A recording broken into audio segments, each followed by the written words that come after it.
Ay, ka. Ben. Ben. Ben. Ben.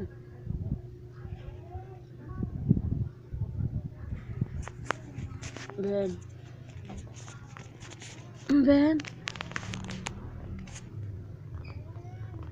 Ang labo mo, Ben. Kasing labo ng pag-ibig niya sa akin. Ang gulo-gulo ng ginagawa mo, Ben. Kasing gulo ng pag-iisip niya ng nararamdaman niya sa akin. Ben, ba't di ka mapalagay? Katulad ko, hindi ako mapapalagay dahil hindi ako nakakasigurado na mahal niya ako ng tunay. Ano bang ginagawa mo, Ben? Hindi kita maiintindihan.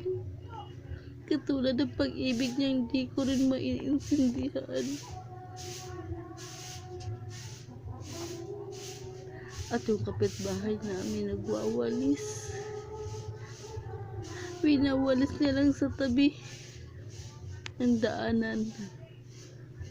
Hindi nilidili-diretso sa kanyang basurahan. Pero pag may masilip siyang iba na may kalat, sumbong doon sa katiwalaan ng bahay na aming tinitirahan.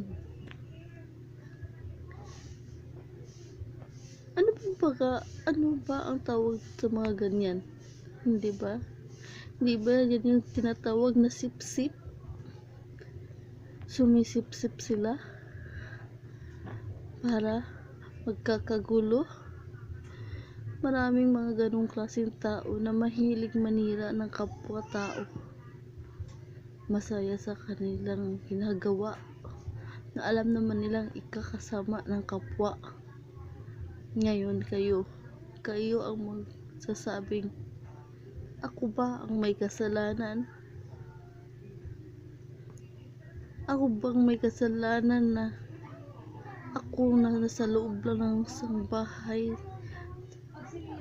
at walang ginagawa, ang manahimik lang? Tapos ngayon hindi ko sila pinapakialaman kahit anong gagawin nila sa buhay nila. Pero makarinig lang nakakonting ingay, agad-agad magrereklamo. Samantalang sila dyan naglalasing, nagwawala. Hindi ko sila pinapakialaman. Pero sila, ang dami mga sinasabi. Hindi naman sila tumira sa isang subdivision na isang private na subdivision na walang ibang pwedeng manggugulo, hindi pwedeng mag-iingay dahil meron silang pribilehiyo. Pero dito isang squatter, walang kahit sino mang dapat mangkikialam dahil may laya ang mga tao na dito. Hanggat hindi ka sinasaktan, hindi magandang reklamo ka ng reklamo. Pero sila, nakakasakit na ng damdamin. Kasing sakit na nararamdaman ko nang dahil sa kanya.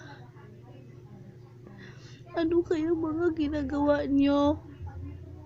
Bakit nyo ako pinapakialaman? Nahihirapan na ako.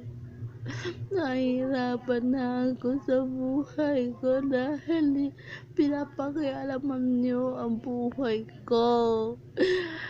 Ang kalat nyo, sikasuhin nyo. Huwag kayo tumingin sa ibang kalat ng iba. Sa kalat ng iba, yung kalat nyo, ang tingnan nyo. Ang kalat nyo, alinisin nyo. Huwag nyo pakialaman ang akin. Akin lang. Akin lang. Oo, akin.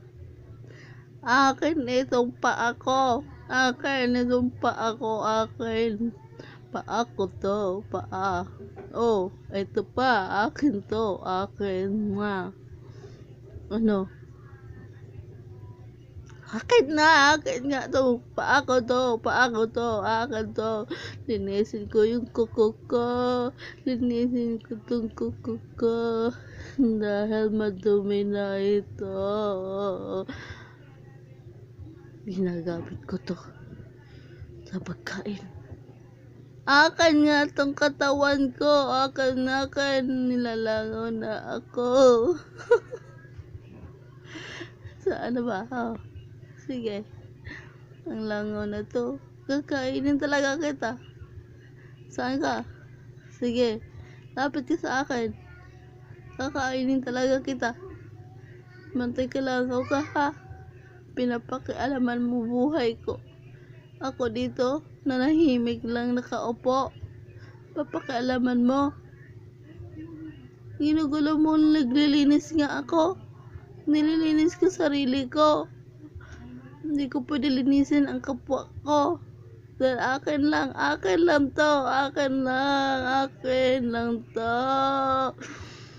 Tapos, akin lang to. Tapos, nandiyan ka palangaw ka. Subukan mo lumapit sa akin.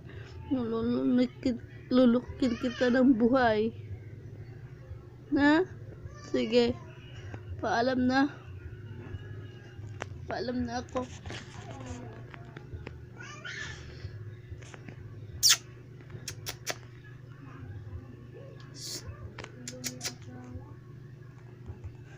Ben.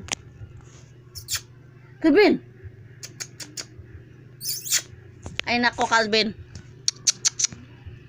Shh. Bingi. Ben. Takoy.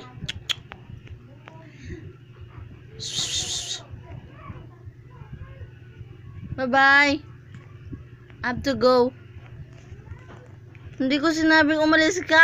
Sabi ko, bye-bye. Dito sa camera. Bakit ka umalis? Gusto mo dito? Halika. Halika. Ba't ka lumapit, Ben?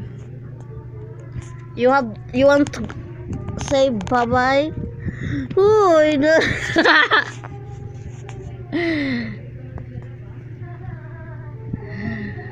Uy! Magsalita ka! Sabihin mo bye-bye! Bye-bye!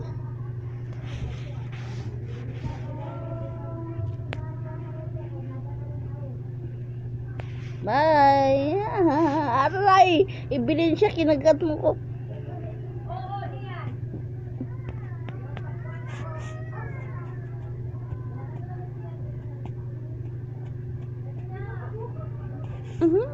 Gigat-gatin. Angat-gatin mo yan. Wala kang buha ng sarili. Napokus ng bato na pinakpok mo sa sarili mong ulo. Aray ko.